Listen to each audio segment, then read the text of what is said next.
1 जुलाई 2024 से 3 नए आपराधिक कानून लागू किए गए हैं।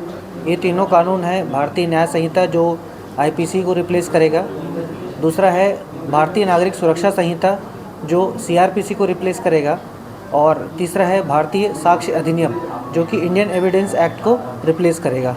ये नए कानून का जो मूल भाव है वह है दंड से न्याय की ओर हमको समाज को ले जाना है। तो उसी प्रकार से नए कानूनों में कुछ नए प्रावधान किए गए हैं, जिसमें कुछ नए जो क्राइम आज के ज़माने में जो नए क्राइम हो रहे हैं उनको इंक्लूड किया गया है, और साथ ही साथ जो प्रोसेस है उसको स्ट्रीमलाइन किया गया है, जिससे कि पुलिस के द्वारा जो विवेचना की जाती है उनकी क्रेडिबिलिटी बढ़े और अपराधियों को समय रहते दंड दिया जा सके और समाज को न्याय दिलाई जा सके। तो इसी संबंध में आज पुलिस अधीक्षक कार्यालय में एक प्रेस वार्ता रखी गई थी नए कानूनों को समझाने के लिए और उनकी एक संक्षिप्त जानकारी देने के लिए। सामुदायिक सेवा का जो प्रोविज़न बता रहे हैं आप, उसमें सामुदायिक सेवा का प्रोविज़न ऐसा है कि उसमें 6 जो क्राइम है, जो पेटी ऑफेंसेस, जो छोटे अपराधों के श्रेणी के हैं, उनमें जिनमें 3 वर्ष से कम की सज़ा है, उनके लिए ऐसा है कि जो फर्स्ट टाइम ऑफेंडर्स होते हैं उनको कोर्ट समरी ट्रायल के माध्यम से सामुदायिक सेवा का दंड दे सकती है।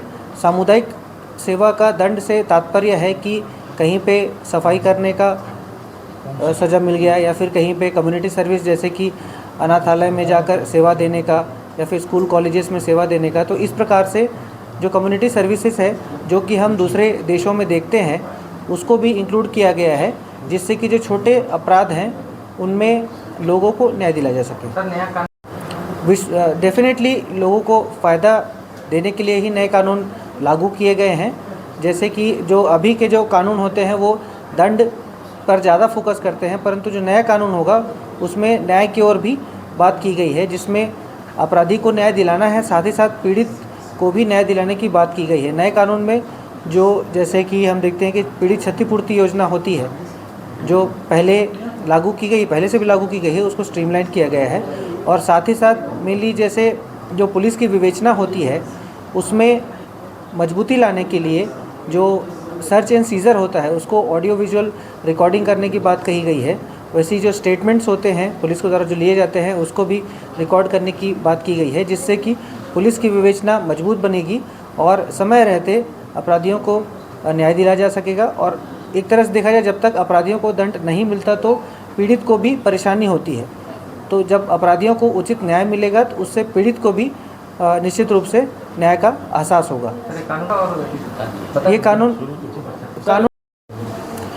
ये तो देखा जाएगा समय समय जब ये कानून लागू होगा और जब ट्रायल की प्रक्रिया चालू होगी। और इसमें क्या है कि नया कानून लागू हुआ है तो इसमें कुछ अभी हो सकते हैं कि सुप्रीम कोर्ट में केसेस भी चलें, हाई कोर्ट में केसेस भी चलें, जिससे कि कुछ प्रोविजंस हैं जिसमें अभी क्लैरिटी नहीं है, उनमें और क्लैरिटी आएगी। जैसे कि आपने पूछा कि अगर पीड़ित अपने स्टेटमेंट से मुकर जाते हैं तो अभी भी आज देखेंगे तो सीआरपीसी में भी इसके लिए कुछ सज़ा का प्रावधान है। जो कोर्ट के संज्ञान में अगर आती है बातें तो कोर्ट इनमें सज़ा दे सकता है। तो ये प्रावधान जो नए कानून हैं उनमें भी रखे गए हैं। नए कानूनों को लाने की मुख्य आवश्यकता जो पड़ी थी, हम देख रहे हैं कि 160 वर्ष पूर्व जो हमारा आज वर्तमान आईपीसी वो 160 वर्ष पूर्व लागू किया गया था। इन 160 वर्षों में हमारे देश में, हमारे समाज में बहुत नए आधुनिक रूप से आज के अपराध घटित किए जा रहे हैं। उन समस्त चीज़ों को ध्यान रखते हुए और आज के परिस्थितियों को ध्यान रखते हुए सरकार के द्वारा इन नए कानूनों को लाया गया है। जो नए प्रावधान जो लाए गए हैं उसमें मुख्य रूप से पीड़ित व्यक्तियों को ध्यान में रखते हुए उन्हें न्याय दिलाने के लिए अपराध लाया गया है। और मुख्य रूप से पीड़ित व्यक्ति जब पुलिस के समक्ष अपने अपराध दर्ज कराते हैं तो पुलिस का भी ये कर्तव्य बन गया है कि 90 दिनों के भीतर संपूर्ण कार्यवाही का विवरण संपूर्ण अपराधियों का विवरण पीड़ितों को देना है। इसी प्रकार मुख्य रूप से जो प्रावधान किए गए हैं नए कानून में है वो अब FIR का प्रावधान किया गया है कि कोई भी व्यक्ति अब इलेक्ट्रॉनिक माध्यम से भी पुलिस के समक्ष अपनी शिकायत दर्ज करा सकते हैं। पुलिस के द्वारा उन शिकायतों पर कार्रवाई करते हुए 3 दिनों के भीतर उन पीड़ित व्यक्तियों का हस्ताक्षर प्राप्त कर उसमें FIR दर्ज करना है और अग्रिम विवेचना की जाएगी। इसी प्रकार जो अब नए प्रावधान हैं इसमें बहुत मुख्य रूप से जो चेंजेस किए गए हैं मैं कुछ चीज़ें जो हैं वो आपके समक्ष रख देता हूं। जैसे कि नए कानून में हमने बहुत बार देखा है कि भारत में बहुत बड़े ऐसे अपराधी हैं जो अपराध कर कर विदेश भाग जाते हैं, जिनके विरुद्ध अब न्यायालय में मामला लंबित है लेकिन न्यायालय में कार्रवाई नहीं की जा सक रही है। नए प्रावधान में जो कानून लाया गया है, धारा 356 के अंतर्गत उद्घोषित अपराधियों की अनुपस्थिति में जांच और विचारण और निर्णय दिए जाने के संबंध में भी प्रावधान लाया गया है।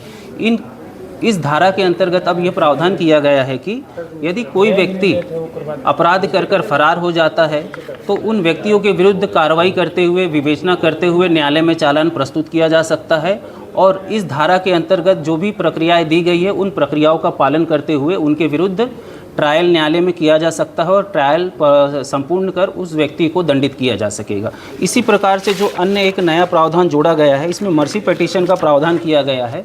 मर्सी पिटीशन यह है कि किसी व्यक्ति को पहले मृत्युदंड से दंडित किया जाता था, तब वह व्यक्ति राष्ट्रपति या राज्यपाल के समक्ष अपने मृत्युदंड के विरुद्ध वह अपील कर सकता था, लेकिन वह एक समय सीमा में निर्धारित नहीं था कि कितने दिनों के भीतर राज्यपाल महोदय को या राष्ट्रपति महोदय उसमें निर्णय लेंगे। अब इस नए प्रावधान जो कि धारा 472 बीएनएस के अंतर्गत दिया गया है, इसके भीतर प्रावधान किया गया है कि 60 दिनों के भीतर राष्ट्रपति महोदय और राज्यपाल महोदय दोनों को निर्णय लेना होगा और उसमें निर्णय लेकर उनके मर्सी पिटीशन को उसका क्रियान्वयन करना होगा, जिससे कि आगे जो अपराधी है उसे उसमें मृत्युदंड की सज़ा दी जा सके। सर अपना परिचय बता दीजिए। मैं वर्तमान में सहायक अभियोजन अधिकारी के रूप में पदस्थ हूँ। नाम sir? Rajesh Singh. Thank you sir.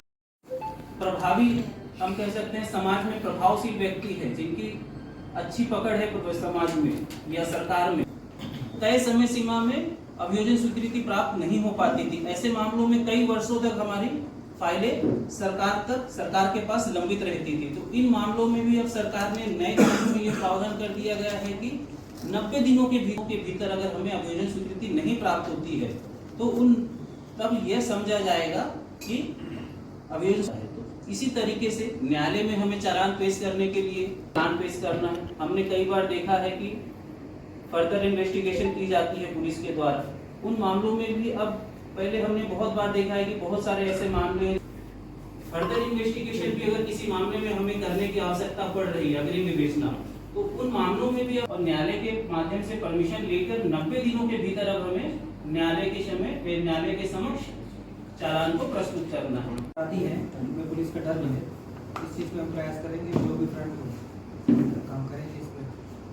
तो नवीन कानून है, उसके लिए हम थोड़ा ट्रेनिंग भी दे रहे हैं अपने तो इसमें, क्योंकि बहुत सारी चीज़ें नई नई आई हैं इसमें। पुलिस के लिए भी अप्लाई होती है, वो एडमिनिस्ट्रेशन के लिए अप्लाई।